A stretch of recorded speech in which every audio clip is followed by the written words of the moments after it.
सागर में आंगनबाड़ी कार्यकर्ताओं के धरना प्रदर्शन के 40वें दिन एक आंगनबाड़ी कार्यकर्ता की मौत के बाद सरकार के साथ जिले के तीनों मंत्रियों के खिलाफ हड़ताली आंगनबाड़ी कार्यकर्ताओं में पनप रहे आक्रोश के स्वर को भाप आखिरकार देर आए की तर्ज पर जिले के वरिष्ठ भाजपा नेता और प्रदेश सरकार के पीडब्ल्यूडी मंत्री गोपाल भार्गव को आंगनबाड़ी कार्यकर्ताओं की याद आ ही गई। जहां आज के हंगामे की खबर के बाद वह आंदोलनकारी आंगनबाड़ी कार्यकर्ताओं के धरना स्थल पर उनसे चर्चा करने के लिए पहुंचे, जहां उन्होंने आंगनबाड़ी कार्यकर्ताओं से उनकी मांगों पर चर्चा की। उन्होंने धरना स्थल में शामिल कार्यकर्ता की मौत पर अफसोस जाहिर करते हुए हड़ताली आंगनबाड़ी कार्यकर्ताओं से हड़ताल स्थगित करने की अपील की।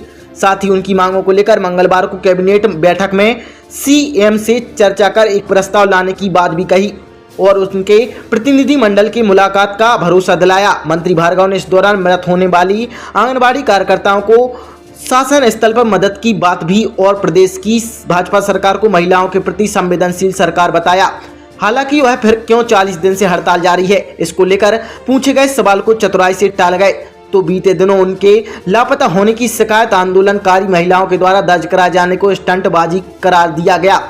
वह तकरीबन आधा घंटे प्रदर्शन स्थल पर मौजूद रहे। इस दौरान प्रशासन एवं पुलिस के आला अधिकारी भी मौजूद थे। बहरहाल कल की लापता मंत्री को खोजने की पुलिस से अपील की और आज के घटनाक्रम के बाद इस मामले में मंत्री गोपाल भार्गव से मिले आश्वासन के बाद अब आंदोलनकारी आंगनबाड़ी कार्यकर्ताओं का अगला कदम क्या होगा, देखना लाजमी होगा।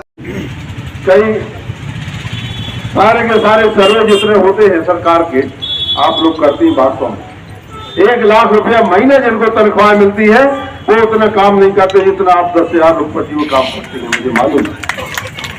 मुझे मालूम है, लेकिन भारत का कुछ ऐसा कुछ व्यवस्थागत ढांचा है कि वास्तव में जो सबसे कम काम करते हैं उन्हें वेतन सबसे ज्यादा मिलता है और जो सबसे ज्यादा काम करते हैं उन्हें कम वेतन मिलता है।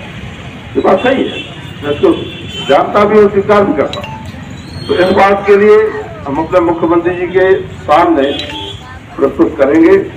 आप सब लोग थोड़ा सा धैर्य और रखें और जो हमारी बहन शहनाज जी और पार्वती जी इनका स्वर्गवास हुआ है, इनके लिए क्या मदद हो सकती है ये भी बात मैं मुख्यमंत्री जी से करके और आप सभी लोगों के लिए, और यदि नहीं होगा इसी कारण से वैसे मुख्यमंत्री जी मुझे लगता है कि इस विषय में सहमत होंगे।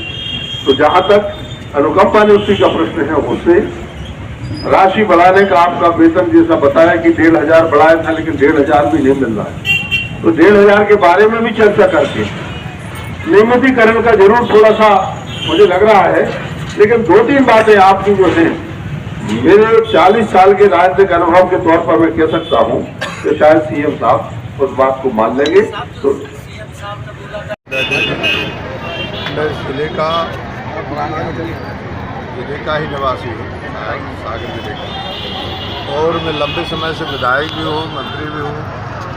राज्य सरकार का प्रतिनिधि होने के नाते और एक जनप्रतिनिधि होने के नाते यदि कहीं कोई प्रोटेस्ट होता है, कहीं कोई तो हम लोगों का एक हमेशा भारतीय जनता पार्टी का हमेशा ये मत रहा है कि हम लोगों की बात सुने, समझें और यथास्थान हम उसको पहुँचाएँ।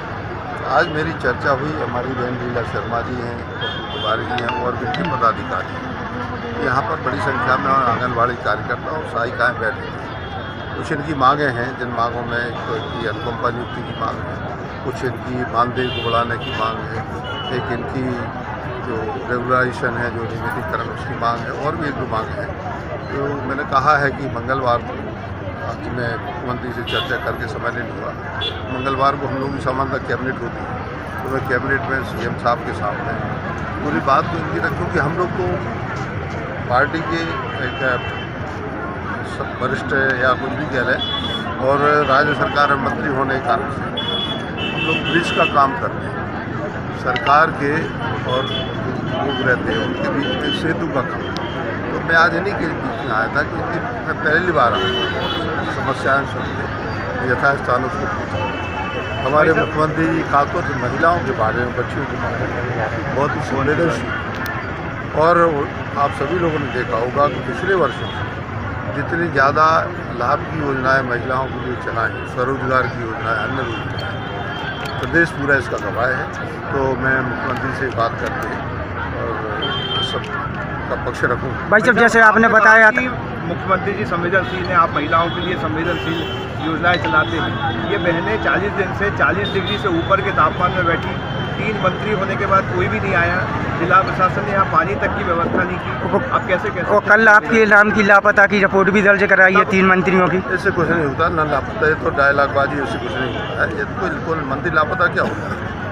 मंत्री क्या लापता होता है? रोज हमारे कार्यक्रम देख लो, हमारे आते हैं, अखबार में आते हैं, हमारे मोबाइल पे आते हैं, हमारी साइट पे आते हैं। भाई साहब जैसे आपने बताया, तो ठीक है, अब उनको अपने, ये हम लोग भी जब अपोजिशन में होते थे, कुछ भी होते थे, तो हम लोग भी तो भाई साहब अभी जलूस जो निकला यही काम किया। तो अभी पुलिस ने इन लोगों के साथ, महिलाओं के साथ मारपीट की है, डंडेबाजी हुई है इनके साथ में। नहीं, मुझे अब जानकारी नहीं है इस बात की, लेकिन यदि ऐसा हुआ है तो हम लोग कहेंगे जैसे आगे वैसा नहीं हो भविष्य में। जैसे आपने बताया था कि इन लोगों को कम राशि मिल रही है, इनने कोरोना के समय में भी नौकरी की है और वरिष्ठ अधिकारी बैठे हैं। नहीं, हाँ ये की है ना, तो इनको कब देखो सरकार